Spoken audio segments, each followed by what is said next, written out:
Happy Tuesday when this video is going up. We got June wrap up. This is going to be a good one because I had an amazing June with my reading. I read 8 books and I enjoyed each and every single one of them. I only had 4 and 5 stars this month. It was great and I can't wait to talk about them all. Yeah, let's just go ahead and jump right on into things. First up, I read Hunt Me Darling by Mari Rose. So this one is a serial killer, stalker, MFM, FBI person romance. And I just realized that I didn't put on anything. I was like, why? I was like, wait, why do my lips looked washed out? Hold on. Better. At least you can like see them a little bit more. Okay. Anyways, back to this book. So this one, our heroine, she is an FBI profiler. She is one of the best in her field. She's good with capturing serial killers and getting into their heads.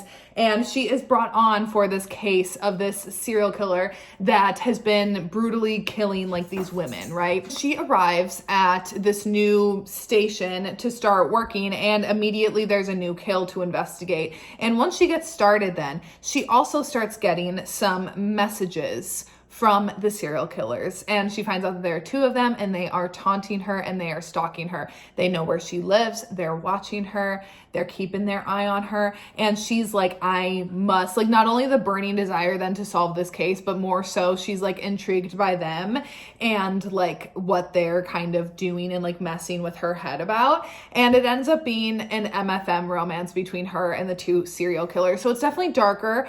But let me tell you, it truly, you know how a lot of the times it's like, I feel like the romance like drives books, especially for me, right? I'm wanting to root for a couple, for a character, whatever. I will say this is a book where truly the plot had me gripped. I'm like, I need to find out who these men are. I'm like, I need to know who these serial killers are. Okay. Quite frankly. And who I thought it actually was not. So like, that was really fun. Genuinely, the plot of this kept me hooked from start to finish.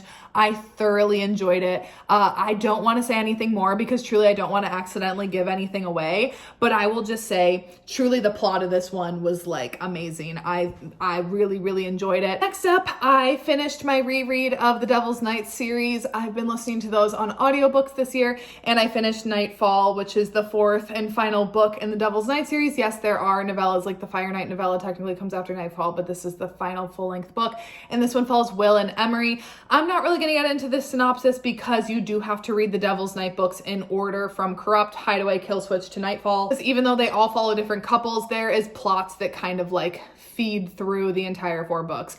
I love this series with my entire heart. Like, it's one of my all-time favorite dark romance series. It was one of the first that I ever read. I love Will and Emery. Like, Will was truly, like, out of the Horsemen, like, his book was the one that I was probably the most anticipating, like, when I was starting reading these books. And I remember, like, reading it when it first came out. And honestly, I had forgotten so much of the plot of this one. So even though it was a reread, I still kind of felt like I was discovering new things with it. I will still say Will and Emery are probably my second least favorite Devil's Nights couple. I think Michael and Rika are still my least favorite. Still love them, right? But like Kai and Banks and Damon and Winter just like remain supreme. But Will, I truly love Will so much. I have such a soft spot for him. And I really like Emery's character a lot too. I just kind of wish we got a little bit more of like happy moments with them. But I really enjoyed listening to this book again.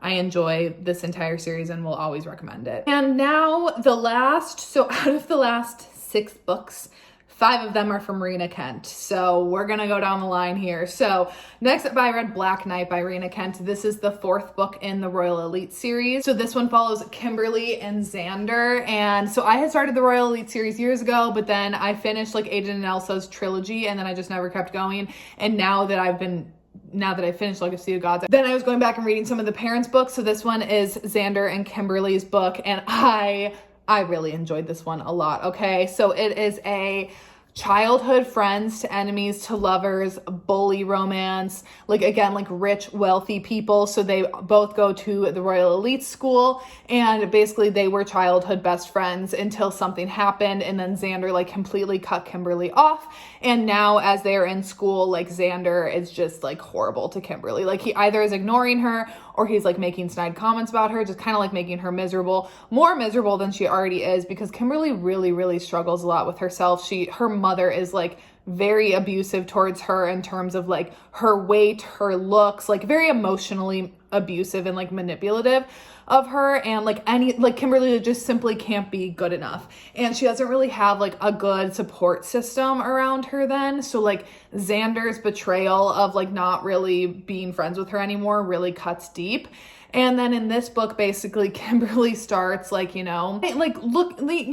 like getting some attention from other people. And Xander can't have that, even though he's like, I can't have you and I don't want you. He does really want her, but he's like, I don't want you. But also like no one else can have you. And I will not say anything more. I will just say that truly I was bamboozled at points in this book. I was like, what is going on here? Because obviously these two have to be endgame, but I was kind of like, huh?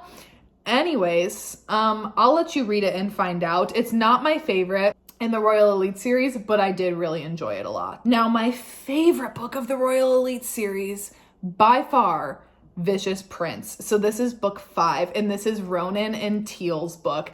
And oh my God, reading this one only makes me that much more sad that we are never going to get Remy's book, which is their son's.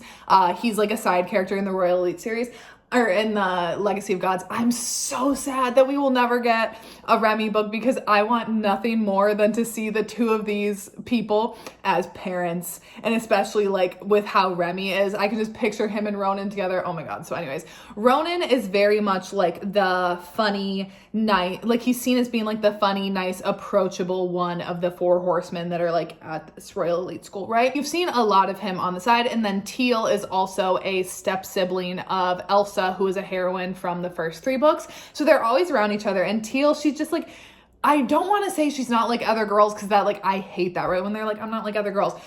But that's just like how she is at this like preppy elite school. She's a little more gothic. She's a little more serious than a lot of them. She doesn't take anyone's shit whatsoever. And she has like 0 interest in putting up with Ronan's bullshit. However, she has revenge that she wants to get, which you learn what that is. And the way that she's going to get it is by being in an arranged marriage with Ronan, because Ronan's family and Teal's family, they're both really, really powerful, like empires, right? Like literally all of these families are wealthy and powerful. Ronan has like some, what is it? It's not like his lordship. He's got like some royal blood, whatever. So like arranged marriages is just kind of how it goes, but he has no interest. He's like, I don't want to settle down. I'm loving kind of being like a bit of a man whore. However, then when Teal is like, I will agree to this marriage, and he's like, absolutely not. I don't want any part of this.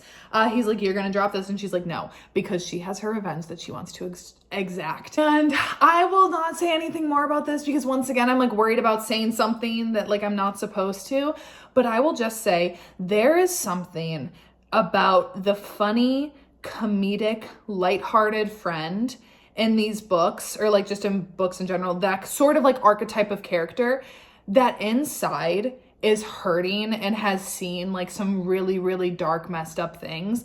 Like there is something about that character and finding out like what they all hide beneath a smile that will get me every time. I love Ronan so much. I loved him in Teal's romance.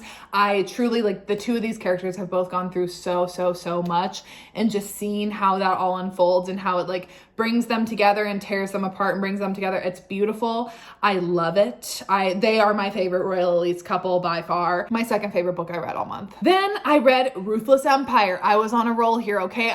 Mostly because I wanted to read this one, because this one is Cole and Silver's book, and they are the parents of Ava, who God of War, the last Legacy of God book that came out this month, which I will talk about in a second here, but these are her parents. So I was like, okay, I want to like be caught up by the time that God of War comes out. And so this is the final book in the Royal Elite series, and this one is a step-sibling romance. I don't remember whose parent is married to who, but whatever they are, and they hate each other. They had a moment when they were children where they kind of were like friends a little bit, and then Silver is very much, I personally love her. You've seen her in other books, not being very likable, kind of being a bit of a bitch, like, she's got her moments, but I love complicated and flawed female characters. Like, I feel like I have a lot of grace when it comes to female characters, and specifically with Silver, when you see kind of like the reasons why she is the way that she is, I will defend her. Okay, I love Silver, and Cole loves to push Silver's buttons, and then when they end up becoming step siblings, listen, they're like two magnets that like can't help but like be pulled into the orbit, but then like sometimes just like clash. It's so good. And once again, there's like powerful families. There's always plot twists and stuff in these. I really loved this book. Yeah, finished out the Royal Elite series. And then I read the Royal Elite epilogue book, which no, I still have not read Cruel King, which is Astrid and Levi's book, but I didn't have time and I was like, fuck it, I'm gonna read the epilogue. It's fine. I feel like I got enough. You know, I've read their kid stories. I've seen them like as parents. I feel like I'm fine. I still will go back and read Cruel King at some point, but I did read the epilogue book. Honestly, this was fine. Like I enjoyed it, right? It's all these characters happy and in love. It's like their engagements, their weddings, their babies, whatever. It's cute. Love it. I'll take, you know, like whatever nuggets we can get of these characters. Like I would love a Legacy of Gods version of this. But yeah, like, is it anything like insane? No, it's literally just like cute little short moments between all the couples and like whatever. I mean, it's an epilogue book, you know, that is what it is. Now, my favorite book of the month, which has put me into one of the worst reading slumps I've ever been into. God of War by Rena Kent. So this is the 6th and final book in the Legacy of God series. This one follows Ava and Eli. Ava is the daughter of Cole and Silver, and Eli is the oldest son of Elsa and Aiden. And this is a marriage in trouble kind of amnesia, enemies to lovers kind of romance. And once again, this is a book where it's like, I don't want to try to give anything too much away. And I still am planning on doing like a Legacy of Gods chatty video where I literally just get to chat and spoil all things Legacy of Gods. I will just say, I loved this book. I don't know where it goes in my final ranking of Legacy of Gods. I think maybe it's like my 3rd favorite. Some days it could be my 2nd favorite, whatever. It could kind of get bumped around, but I truly loved this book so much.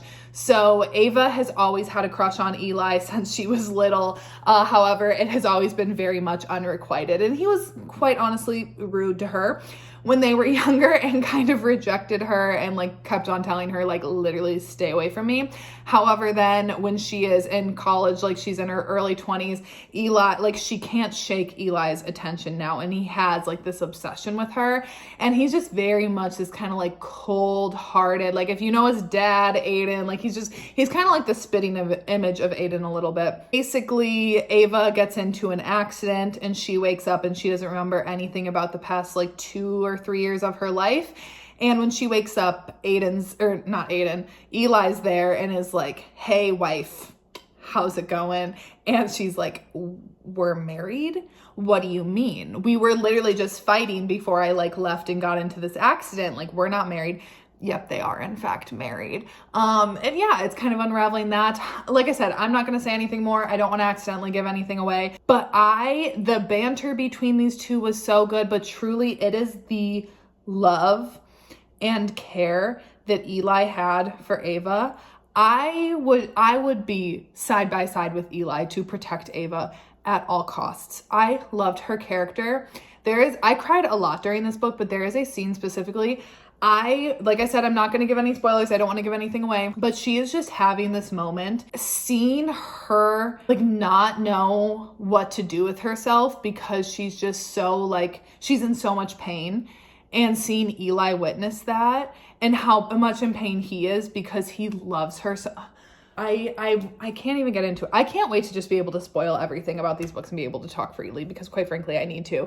It was amazing. I loved it. I have not a single complaint about this book. I know it's been like mixed reactions since it's been out. I loved it so much. I would protect these two at all costs. I don't have anything else to say. I mean, I have a lot to say, but nothing else that I can say, right? So anyways, and last but not least, because like I said, I've been in a horrible reading slump since God of War. Like I think I started like 5 or 6 books and I got maybe like 10% into some, maybe only like 5% into others. I've just really been struggling a lot. But you know what? Then I was like, I need to go back to a tried and true series. So I read Headstrong Like Us by Krista and Becca Ritchie. This is the 6th book in the Like Us series.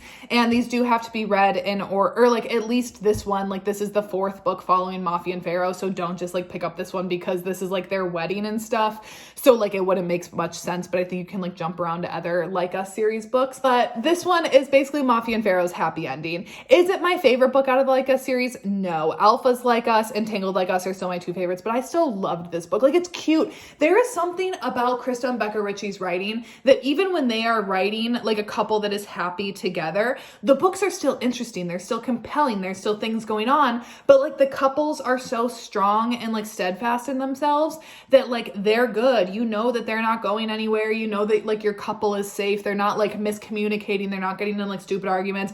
It's truly then the two of them learning how to like work out problems together. It's beautiful. I loved it. I do think like it was a long book. It was a long book for a lot of like happy stuff, which a lot of times I don't really like a lot of the happy stuff. Normally I don't really even need epilogues because I kind of like the process of getting a couple to an HEA. I don't necessarily always feel like I need to see the HEA. But I loved this because I feel so connected with these characters. Like, obviously it's the second generation series of the Addicted and Calloway sisters. So it's like these families feel like real people at this point. And so I loved it. I thought it was cute. And yeah, it helped me kind of like get back into like a flow a little bit. And now I haven't read anything. Well, like, I mean, I'm in the middle of a couple of books. But like I said, Legacy of Gods has just sent me into like the worst slump ever. But yeah, those are the 8 books that I read this month. Like I said, I enjoyed each and every single one of them. So anyways, that is it for today's video. On Friday, I'm going to have my Masked Men recommendation video. And then I don't know what's after that, quite frankly. We'll see at that point. So anyways, that is it for today's video. And I will see you when I see you.